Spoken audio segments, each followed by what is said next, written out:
उसके बाद है rotation of the foot on the heel strike. At heel contact foot rotates laterally sometimes with vibratory motion. ठीक है, heel strike पर heel contact सबसे पहला स्टेप इस स्टांस पे इसका हील कॉन्टैक्ट होता है, तो तब जो है हमें नज़र आएगा कि फुट जो है वो ज़्यादा लेटरल साइड पर हो रहा है और विद वाइब्रेटरी मोशन। कब हम ऑब्जर्व कर सकते हैं? At heel strike and from front of the patient. Causes can be hard heel, cushion जो कुशन हील है वो हार्ड बनी है, या प्लांटर फ्लेक्शन बम्पर जो है वो हार्ड बना हुआ है। Correction after the lateral whip को ठीक करने चले थे तो ये वाली प्रॉब्लम आ गई, या फिर पेशेंट जो है वो उसको न्यू एक्सपीरियंस है, उसको नहीं पता लग रहा कि क्या करना है। न्यू एक्सपीरियंस है with new section socket wear due to the poor control of the socket, then the stump foot rotation can occur. में दिखाया है प्लांटर फ्लेक्शन बम्पर जो लगा हुआ है, सिंगल एक्सेस फुट है ये, have bumpers made up of hard rubber के बने हैं bumpers. When heel strikes plantar flexion and then foot flat. Next is uneven heel rise, too much heel rise और इनसफिशिएंट हील राइज। अब gait करते हुए एक नॉर्मल हाइट होती है जो हील जो है वो ऊपर जाती है, लेकिन अगर टू मच हाई जा रही है या फिर नॉर्मल से भी कम जा रही है तो ये दोनों पैथोलॉजिकल गेट में आएंगे। Usually the prosthetic heel rises slightly higher than the sound heel. Reverts may also seen that prosthetic heel show smaller rise than the sound one. It can observe during the first part of the swing phase, यानी कि acceleration और mid swing के दरमियान देखा जा सकता है, and it can be observed from side of the patient. The causes of too much heat rise, अगर बहुत ज़्यादा हीट राइज हो रही है नॉर्मल से तो वो उसके कॉजेज़ क्या होंगे? अगर तो फ्रिक्शन नहीं है, जब फ्रिक्शन नहीं होगी तो फिर उसको आज़ादी मिल जाएगी। इनसफिशिएंट टेंशन और absence of the extension aid, extension aid जो है वो अच्छा नहीं बना हुआ जो उसको एक्सटेंशन में लेकर जाता है, तो फिर नी जो है वो एक्सेसिव फ्लेक्शन में जा रही है। नी एक्सेसिव फ्लेक्शन में जाएगी तो ऑब्वियसली फुट भी फ्लेक्शन में जाएगा। Forceful stump flexion to ensure prosthetic strength fully extended at the heel strike, और जब वो टांग उठा रहा है उसको अंदाज़ा नहीं हो रहा कि उसने कितनी फोर्स लगाई है टांग उठाने के लिए। अगर वो ज़्यादा फोर्स लगा रहा है टांग उठाने के लिए तो वो ज़ाहिर है ज़्यादा ऊपर चली जाएगी, क्योंकि कोई फ्रिक्शन मैकेनिज़्म जो है वो सही तरह एडजस्ट नहीं किया हुआ।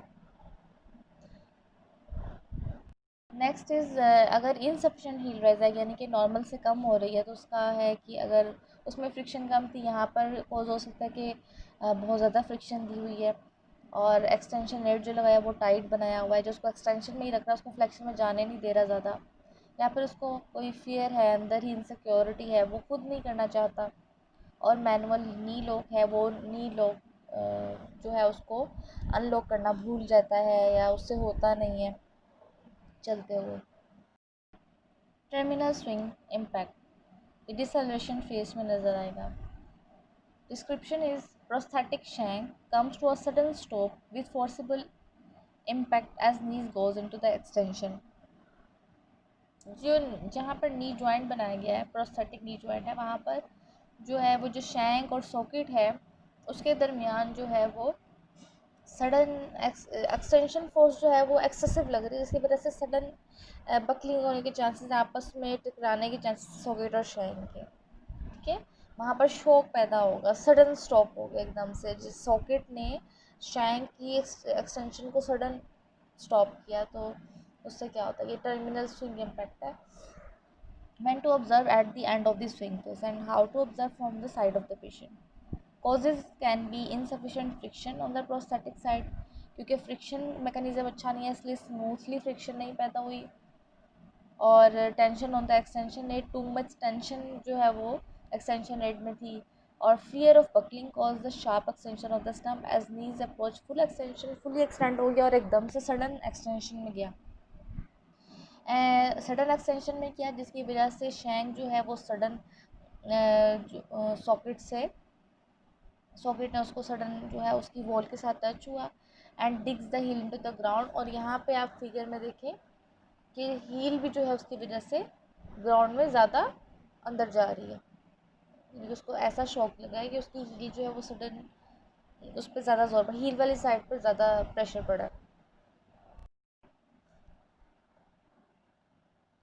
Foot slab. फुट स्लैप का आपको अच्छी तरह पता होगा कि जो ये हमें साउंड से भी पता लगेगा कि फुट स्लैप हो रहा है, और ये एम्पुटेड साइड पर, जहाँ प्रोस्थेटिक लेग है वो वाली साइड पर हो रहा है। Foot plantar flex too rapid and strike the floor with the slap. When to observe just after the heel strike, and it can be seen from the side of the patient, and we can also listen for the slap. Causes are soft plantar flexion bumper. It doesn't offer enough resistance to motion of the foot as the weight is transferred to the processes. अगर तो planter flexion bumper जो है एक तो रबड़ का बनाते हैं और बहुत ही सॉफ्ट मटेरियल का बना हुआ है, तो इट मीन्स कि वो रेजिस्टेंस ज़्यादा नहीं दे रहा मोशन के लिए, और जो है वो प्रोस्थेसिस पे ज़्यादा वज़न पड़ रहा है। और दूसरा भी यही है कि कुशन हील जो है वो ज़्यादा सॉफ्ट बनाई हुई है, या फिर एक्सेसिव प्लांटर फ्लेक्शन हो रही है। एक्सेसिव प्लांटर फ्लेक्शन होगी, इसका मतलब जब वो स्टेप ले रहा है तो पहले जो है वो 4 फुट ज़मीन पे ज़्यादा ज़ोर से लगेगा, सबसे पहले 4 फुट ही लगेगा और ज़्यादा ज़ोर से लगेगा तो स्लैपिंग होगी। आगे है uneven length of the steps. दोनों जो स्टेप्स ले रहा है उसकी लेंथ सेम नहीं है, वन स्टेप ले रहा है फिर दूसरा स्टेप ले रहा है, तो अगर हम उसकी लेंथ ऑब्जर्व करेंगे फ्रॉम हील टू हील तो अनइवन आएगी। The length of the steps with the processes differ from the length of the steps taken with the sound foot.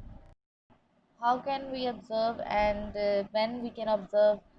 It can be seen throughout the gait cycle and from the side of the patient. Causes can be pain, fear, insufficient friction, either hip flexion contracture. Pain and fear, it causes the amputee to get his weight off the prosthesis and onto his sound side as quickly as possible. To do this, he takes a short step with the sound foot. वो टांग ज़्यादा उठा ही नहीं रहा, इधर वो उसको fear है कि कहीं सॉकेट ही ना निकल जाए, इसलिए वो ज़्यादा वज़न फ़ौरन वो कोशिश करता है कि जल्दी से मेरा साउंड फुट पे ही वज़न आ जाए, इसलिए वो छोटा स्टेप लेता है प्रोस्थेटिक लेग से और लंबा स्टेप लेता है अपने साउंड फुट से। या फिर इनसफिशिएंट फ्रिक्शन है, too long pendulum like swing. अगर फ्रिक्शन ही नहीं है तो इसका मतलब वो फ्रीली आगे से मूव कर रही है, तो फ्रिक्शन नहीं है तो उसका स्टेप जो है वो लंबा हो सकता है। और यही लिखा हुआ है, if two long pendulum like swing of the shank produces a prosthetic step length which is longer than the step length on the sound side. उसकी जो प्रोस्थेटिक वाली लेग है वो लंबा स्टेप ले रही है क्योंकि उसमें कोई फ्रिक्शन मैकेनिज्म अच्छा नहीं है और उससे नहीं पता लग रहा कितना वो आगे तक जा रहा है, वो ऐसे टांग लेता है तो बहुत आगे चली जाती है। And if a flexion contracture of the hip or insufficient flexion of the socket, any restriction of the extension range of motion of the hip must be reflected by a shorter step length on the sound side. Sound side flexion contracture है hip पे और insufficient flexion है socket की, तब भी ऐसा हो सकता है कि स्टेप्स पर फ़र्क पड़े। और या फिर क्वाड्रिसेप्स मसल्स जो वीक हैं, अगर क्वाड्रिसेप्स मसल उसके एम्प्टेड लेग पे हैं या दूसरी साइड पे, दोनों पे अगर होंगे तो वो उस वाली टांग से जहाँ पे क्वाड्रिसेप्स मसल्स वीक हैं वो शॉर्ट स्टेप लेगा। और लास्ट है पिस्टन एक्शन। अगर टोटल कॉन्टैक्ट सॉकेट नहीं बना या पिस्टन एक्शन जो है वो ज़्यादा इफेक्टिव है, उसमें हवा बढ़ सकती है सॉकेट में, तब भी ऐसा देखने में आता है कि अनइवन लेंथ स्टेप्स। उसके बाद है लंबर लॉर्डोसिस, पेट को आगे करता हुआ चलता है। The normal convexity of the lumbar area exaggerated when the process is the stance, सिर्फ हमें स्टांस फेस में नजर आएगा, थ्रू आउट द स्टांस नजर आ सकता है and from the side of the patient. Causes can be flexion contracture of the hip, insufficient flexion of the socket, insufficient support from the wall, weak extensors of the hip, weak abdominal muscles, painful ischial bleeding, too long processes, pain at ischium, problem of pause और bad gait habit. अच्छा, flexion contraction of the hip as center of gravity is anterior to the support point, pelvis tend to tilt downward and forward। जहाँ center of gravity जाएगी वहीं पर body move करेगी, तो flexion contracture aggravate the tendency of the pelvis to tilt anteriorly because the shortened hip flexor muscle exert downward and forward pull on the pelvis and lumbar spine when the stump is at the limit of its range of in extension. Amputee throws his shoulder back to compensate for the forward tilt of the pelvis and to maintain stability. अब hip पर flexion कंट्रक्चर बना हुआ है जिसकी वजह से वो pelvis को भी फोर्सफुली अपने पास लेकर आ रहा है।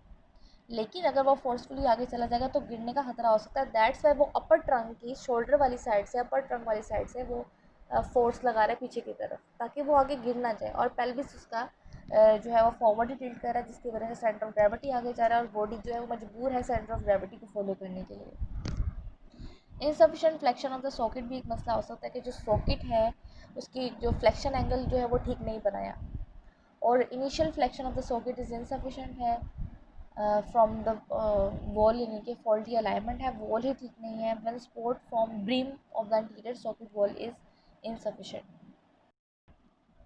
If there is a weak extensors of the hip, extensors helps to retain the tendency of the pelvis to tilt forward. When this force is lost, the resulting forward tilt and compensated backward bending of the trunk causes increased lordosis. जितना upper trunk bend करेगा उतना ही lordosis ज़्यादा prominent नज़र आएगा lumbar region पर. The amputee may also roll his pelvis forward to assist the weak extensors to control stability of the prosthetic knee, और ये compensate जितनी compensation करेगा उतना ये गेट होगी, लेकिन लॉर्डोसिस हमें ऑब्वियसली नज़र आएगा जब पेल्विस के मसल्स इन्वॉल्व हो जाएंगे। उसके बाद है weak abdominal muscles. Abdominal muscles weak हैं। Abdominal muscles retain restrain the tendency of the pelvis to tilt forward. If they are weak, restraint is lost and amputee can show increased lordosis. Weak abdominal muscles हैं, वो अपने ऊपर pressure भी नहीं लेना चाहते, that's why they are showing lordosis. जो क्योंकि हमने एक अब अपनी प्रोस्थेटिक सॉकेट जो होता है उसमें इशियल वेट बेयरिंग करवानी होती है, लेकिन अगर इशियल बोन जो है वहीं पे पेन है तो फिर तो उस पर हम वेट बेयरिंग नहीं करवा सकेंगे अच्छी तरह। In order to relieve that pressure that pain from the ischium, the amputee में रोल हिज पेल्विस फॉरवर्ड। और अगर प्रोसेस लॉन्ग है तब भी ऐसा हो सकता है कि लंबा लॉर्डोसिस नज़र आता है। पोज उसका ऐसा है या वो ऐसे ही चलता है, पेट निकाल के ही चलता है, उसकी प्रॉब्लम है, उसकी हैबिट ऐसे बन गई है तो भी है ये नज़र आएगी। Vaulting.